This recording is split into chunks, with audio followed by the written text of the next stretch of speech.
Today on Ask This Old House.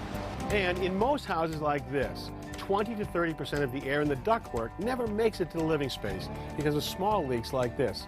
So today I'm going to seal the ducts from the inside. That's next on Ask This Old House.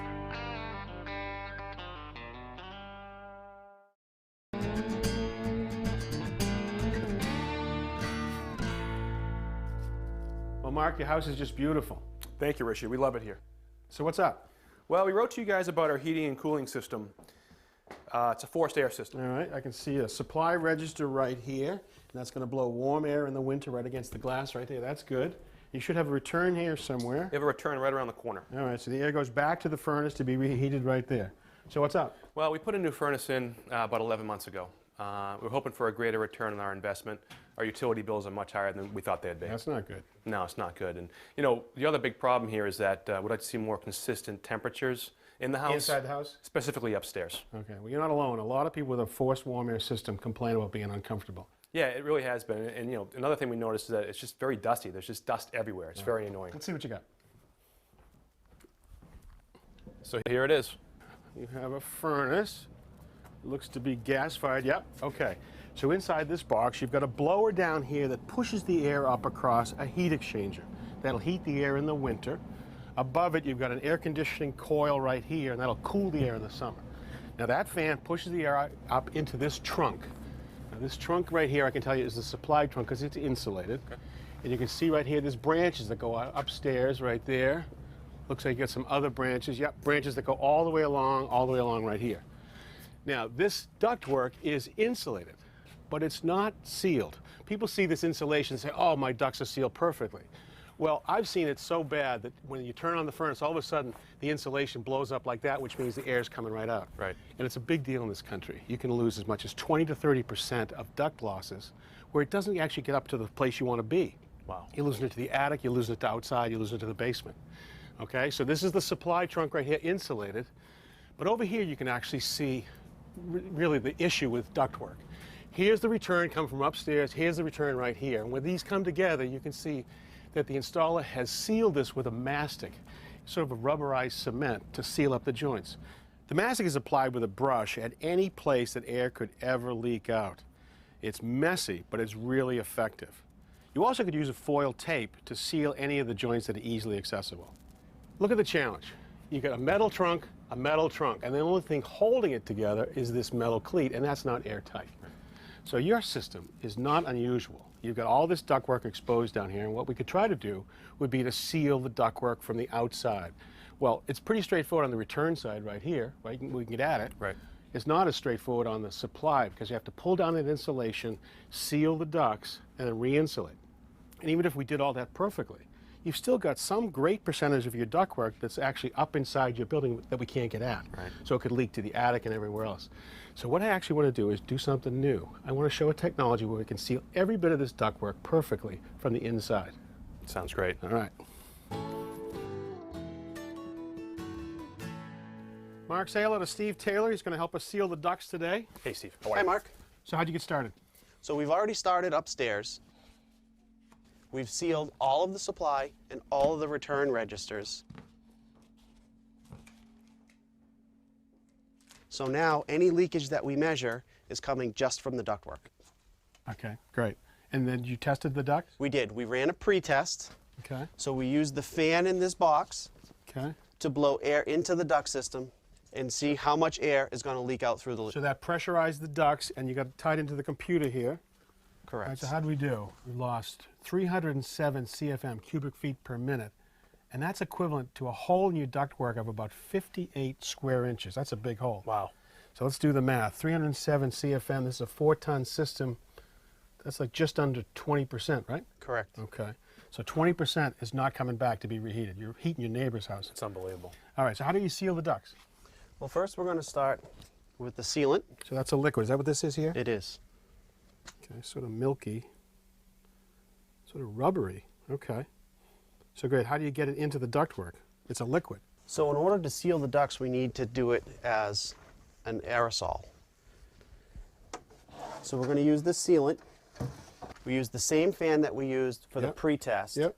We have a nozzle that injects the liquid into the duct. The small particles that are now in aerosol travels through this flexible duct here to a Y branch. Gotcha. Then it can go to the return and the supply, and we seal both at the same time. So I understand why we would seal the supply, but why do we seal the return? Well, think about it. You know, you got heated air coming out here. We want to keep that in the ductwork. Well, on the return side, it's under a negative pressure, so it's pulling air in. Remember you complained about dust? Yeah.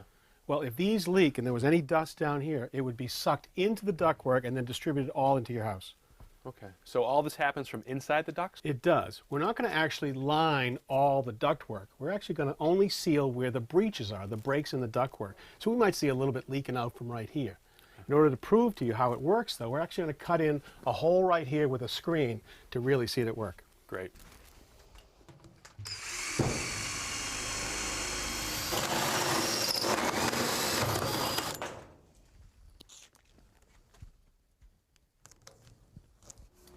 So with this hole and the window screen over it, I've actually simulated some of the duct leakage you have upstairs in the building.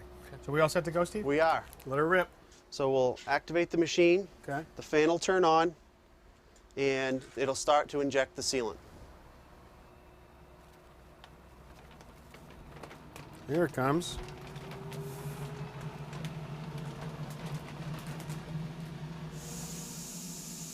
Right now, the airborne sealant is flowing through the pressurized ductwork, and it's squeezing out just where they have an opening in the ductwork. As it flows through those little cracks, it catches on the crack and actually coagulates to seal any duct leakage. All right, so we've been running for about 10 minutes, and we've gone from 300 CFM of leakage down to 100 already, and we're not done yet. Pretty cool. Now, any of the sealant that happens to leak into the living space can be captured from this scrubber fan onto the filters. All right, well, we are done, and now I can actually show you just how effective this was. So instead of the hole, look at this. The window screen where the hole was is completely sealed, and that's really the same as all the leaks in your ductwork. That's cool. All right. So, Steve, what's our final numbers? How did we do? Well, if you remember, we started off at 307 Yep, CFM, yep. which is equivalent to about a 58 square inch hole in the ductwork. Yep. So now we're down to 19 CFM. Under 20. Great. And that's only a 4-inch square hole. Well, this is what gets my attention right here, Mark. A 94% reduction in duct leakage. Does that work for you? Yeah, that's great. I think your whole system's going to work better, too. It's going to be more comfortable, more energy efficient, and it's going to be cleaner in the ductwork. Great. Thank you for your great work, Steve-O. Thanks, guys. I really appreciate it. Well, I like the way that tightens up the system. That's smart. It's unbelievable. My question to you is, how about cost?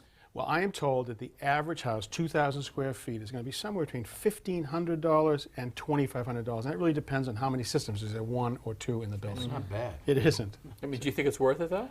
I do. For the same reasons I mentioned there, it's going to be more efficient, it's going to be cleaner, but I think as importantly, it's going to be comfortable. The air that you heated or cooled gets to the right place.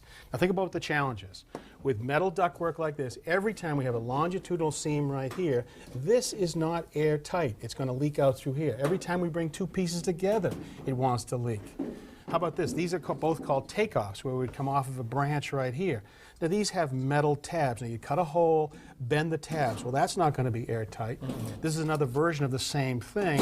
And look at this. It has double stick tape on the backside, so it'll make a nice tight seal here. What about all these swiveled elbows? Yeah, the swivels are never airtight, so you're going to have to use a mastic or the foil tape right here. The issue is we're losing 20, 30, 40% of the air that should be going into the living space for heating and cooling going to the wrong place. Wow. But you're not really losing it. It's staying in the house. Well, I mean, think about it. Where we end up putting ductwork is where nobody really wants to go. The basement and the attic. And so that's places where when you lose it, you lose it. Yeah. So something like this is perfect for a retrofit project like you're working on here. I've We've got a never lot of them. I've never seen a better solution for fixing the ductwork. All right. Well, good information and a great project. Thank you. And we've got plenty more of those coming up next time.